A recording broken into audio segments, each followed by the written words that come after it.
Hi friends, welcome to Ragas Kitchen. நீங்கள் நம்ம channel subscribe பண்ணலன்னா கீழ இருக்க சப்ஸ்கிரைப் பட்டன் பிரஸ் பண்ணிக்கோங்க. அப்படி பக்கத்துல இருக்க பெல் பட்டனையும் பிரஸ் பண்ணிக்கோங்க. அதில் ஆல் என்ற ஆப்ஷனை பிரஸ் பண்ணிக்கோங்க ஃப்ரெண்ட்ஸ். அப்பதான் நான் அப்லோட் பண்ற வீடியோஸை நீங்கள் மிஸ் பண்ணாம பார்க்க முடியும். ஃப்ரெண்ட்ஸ், இன்னைக்கு வீடியோவில் உங்கள் வீட்டில் இருக்க குட்டீஸ் சுட்டீஸ் உங்களுக்கு எல்லாருக்குமே ரொம்ப பிடிச்ச மாதிரியான ஒரு மசாலா பரோட்டா இப்படி பண்ணுறதா ஃப்ரெண்ட்ஸ் பார்க்க போகிறோம்.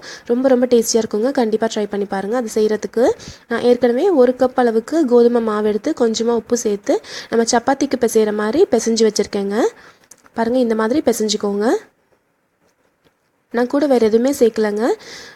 1 கப்பு கோதுமை மாவு, கொஞ்சமாக உப்பு, தண்ணி விட்டு நல்லா பிசைஞ்சு வச்சுருக்கேன். இப்போ ஒரு 1/2 ஸ்பூன் அளவுக்கு எண்ணெய் சேர்த்து நல்லா பிசைஞ்சிக்கலாம். நம்ம இதை நல்லா பிசைஞ்சோம் அப்படின்னா உங்களுக்கு சாஃப்டான பரோட்டா கிடைக்குங்க.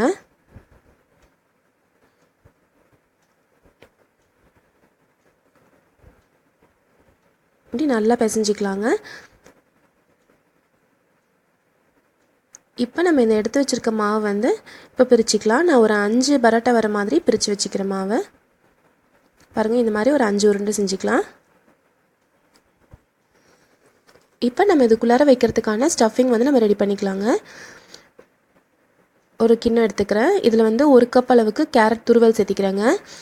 கேரட் நல்லா துருவிட்டு, பொடியாக நல்லா துருவிட்டு, அதை பிழிஞ்சிட்டு தண்ணி எடுத்துகிட்டு நான் அதில் சேர்த்திக்கிறேங்க. தண்ணியோடு நம்ம சேர்த்தணும் அப்படின்னா பரோட்டாவில் வச்சு தேய்க்கிறப்போ நம்மளுக்கு நல்லா வராதுங்க, தண்ணியாக இருக்கும்.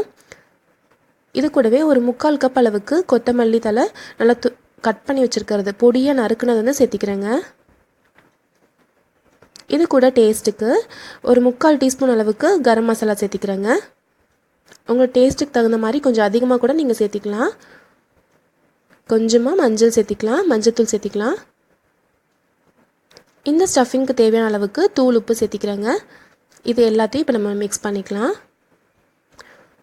நம்மளுக்கு ஸ்டஃபிங் ஈரமாக இருந்துச்சு அப்படின்னா பரோட்டாவில் வச்சு தேய்க்கிறப்போ வெளியில் வந்துடுங்க, தண்ணியோடு சேர்த்து வெளியில் வந்துடும். இப்போ நம்ம ஸ்டஃபிங் ரெடி பண்ணியாச்சு. இப்போ நம்ம செஞ்சு வச்சிருந்த உருண்டையிலேருந்து ஒன்று எடுத்து நம்ம சப்பாத்தி மாதிரி கொஞ்சம் தேய்ச்சிக்கலாங்க. கொஞ்சம் மொத்தமாகவே தேய்ச்சிக்கலாம், மெலிசாக வேண்டாம்.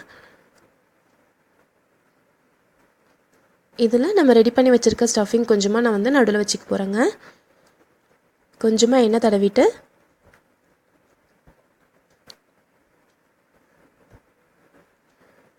இப்போ ஸ்டஃபிங் எடுத்து நம்ம நடுவில் வச்சுக்கலாம். பாருங்கள், இந்த அளவுக்கு நல்லாவே வச்சுக்கலாங்க, அப்போ தான் நல்லா டேஸ்ட்டாக இருக்கும்.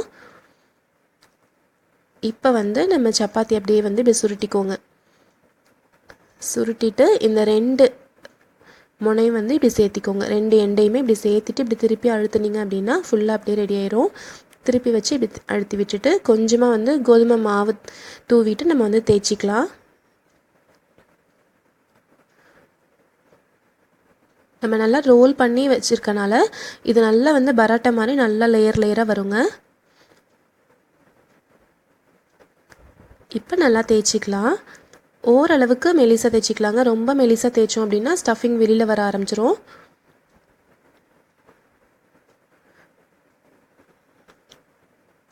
ஸ்டஃபிங் வெளியில் வராத மாதிரி நல்லா தேய்ச்சிக்கோங்க. இப்போ நம்ம இதை சுட்டு எடுத்தோன்னா நம்மளுடைய மசாலா பரோட்டா ரெடி ஆயிடுச்சு ஃப்ரெண்ட்ஸ்.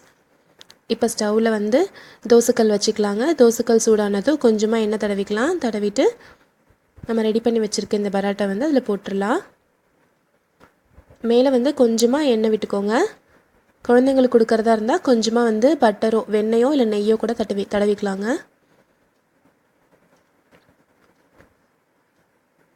ஒரு 2 நிமிஷம் நல்லா வேகட்டும், அதுக்கப்புறம் திருப்பி போட்டுக்கலாம்.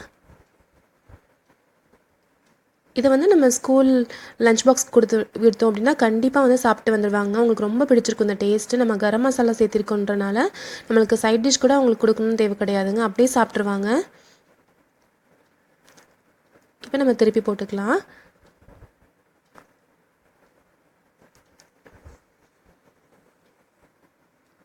இந்த சைடு ஒரு 2 நிமிஷம் நல்லா வேகட்டுங்க.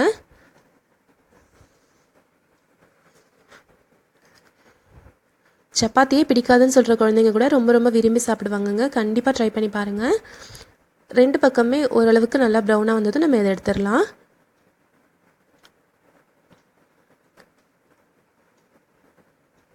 சூப்பரான மசாலா பரோட்டா ரெடி ஆயிடுச்சு ஃப்ரெண்ட்ஸ்.